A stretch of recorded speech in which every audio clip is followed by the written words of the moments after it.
Well, now moving on to some other news, and stem cell research has been virtually banned in the US, but not here in India, and as a result, many global companies are carrying out state-of-the-art and top-secret medical research in high-tech but low-key labs in the country. Now, in this world-exclusive, NDTV reveals some path-breaking stem cell research that will change the world we live in, research that will put an end to organ transplants. Soon you could have a full-body transplant. I am no doctor, but where I am is a top-secret lab, a lab where high-quality stem cell work is done, a lab in a corner of India, the location of which I cannot disclose. It does work which will change the way human beings view themselves.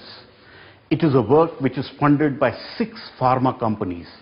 It is work which will change the way humans view themselves. If you've got a major heart problem or your liver and kidneys are short, these dodgy organs are transplanted from a brain-dead person. Now all that organ transplant stuff is history. With this new stem cell research, the future is here in these labs. It's being codenamed FBT, full body transplanting.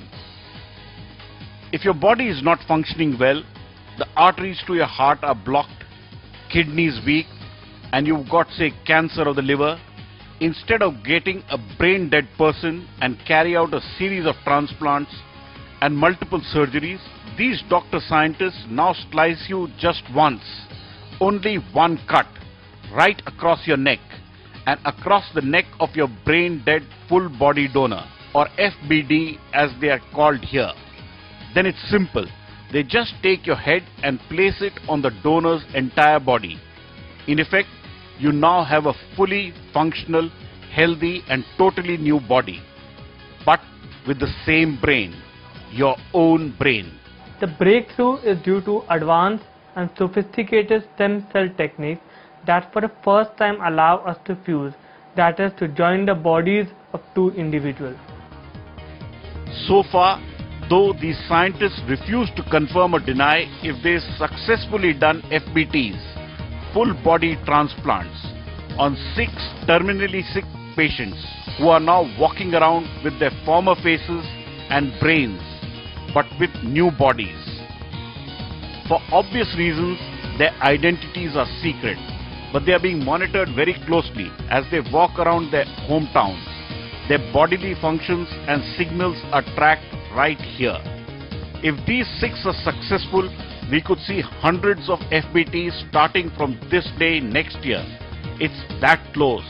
While medically, these old heads on new bodies are doing fine, there have been some practical and ethical questions raised. The patients had to get their fingerprints redone because their new bodies and new hands too. Also, in one case, the relatives of a brain-dead donor have claimed that the new head and body belongs to their family, as 90% of the new person is the body. So what if the brain is someone else? They claim the soul of a person lies in the heart, and so it belongs to them. In one case, psychiatric counseling was needed because it was the first time a woman's body was attached to a man's head. The man's brain was finding it difficult to work with a female body, as it was the only full body match available at that time.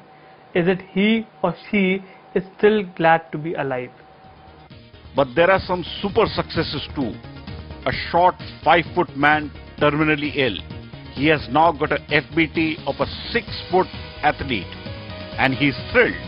Also, a 70-year-old woman is ecstatic. She was lucky to get the body of a 21-year-old model who died in a car crash and was a perfect match. This whole body transplant opens up a whole new world. It throws up many ethical, religious and philosophical questions. It also threw up for me a very interesting thing. I have started feeling, can I change my body? Can the mind be changed? Can the body of another person be attached to me? Can I become an athlete? Can I become an astronaut? These are the kinds of feelings which comes to my mind. A bit ghoulish, but that is how it is. But for terminally ill people, it offers a wonderful new opportunity, an opportunity which will change the way human beings view themselves. At a very secret location, Pallav Bagla for NDTV.